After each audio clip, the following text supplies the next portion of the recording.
Good morning to you all.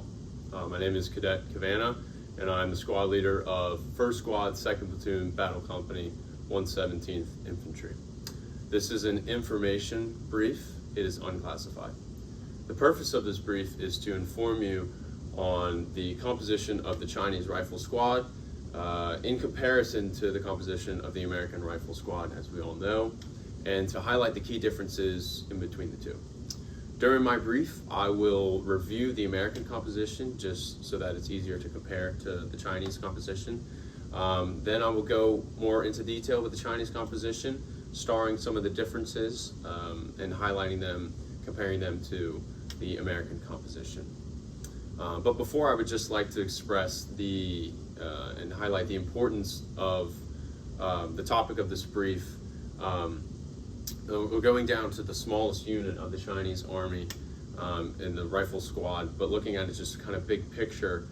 It's important for us to be doing this as China has become more of a threat to us, and the tensions between the U.S. and China continue to grow. We don't know what the future will hold with the possibilities of war.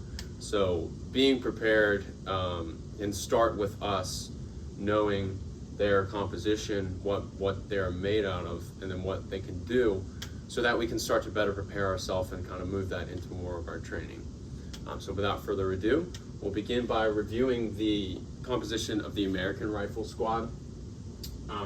So first off, just looking at kind of more bigger picture, if we're looking at a platoon, you have our 3 rifle squads, obviously, each with a squad leader, and then you have a weapons squad with a weapons squad leader. For the purpose of this brief, we're just going to be looking at a just regular rifle squad, so this could be 1st, 2nd, or 3rd squad in a platoon. So first you have your squad leader, and then further from there, the squad is broken up into Alpha Team and Bravo Team. Each have their own team leader, so an Alpha Team leader and a Bravo Team leader, who will report back to the squad leader. Within each team, you also have a grenadier, an automatic rifleman, and a rifleman.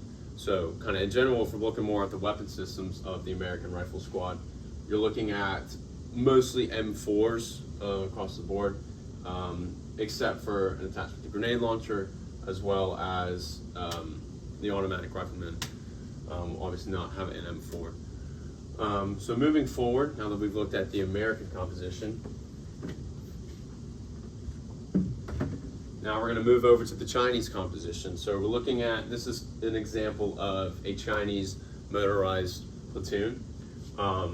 So once again, more in general, looking at their differences in platoon size, they have 3 regular rifle squads, and then instead of they don't have a weapons squad, so there's a headquarters.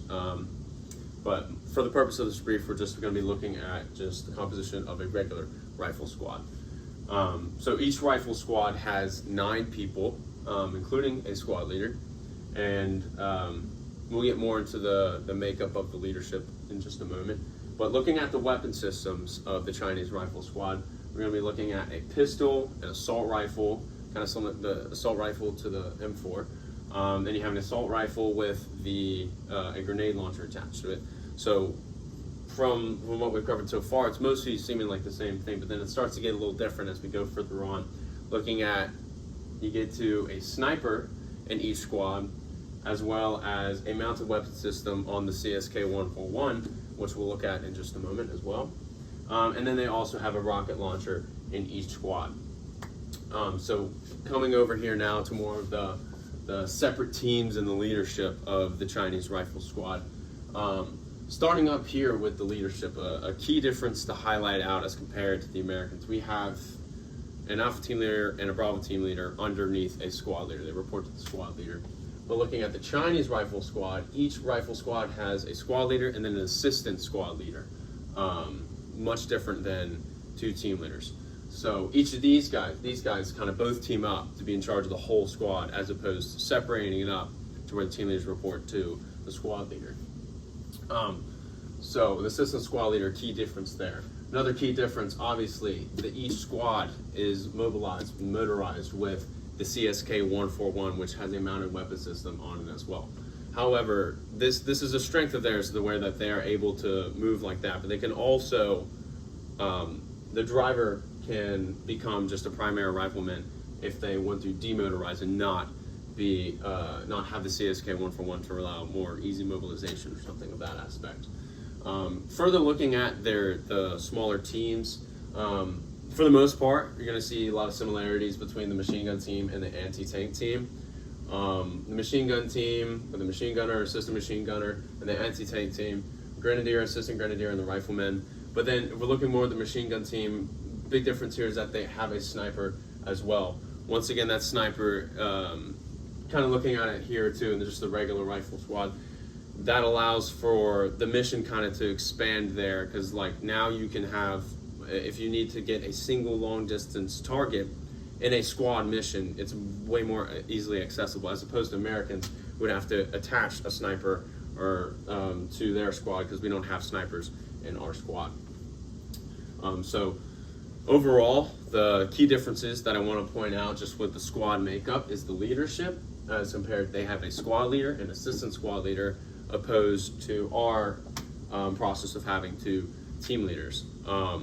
And that is, I think, it's a strength of ours and a weakness of China's. For the reason of decentralized command in the American rifle squad, the squad leader knows what to tell his team leaders, and then the team leaders are in charge of 3 people each that they're responsible for and can lead, and they report up to the squad leader, as opposed to 2 people being in charge of 7 people total.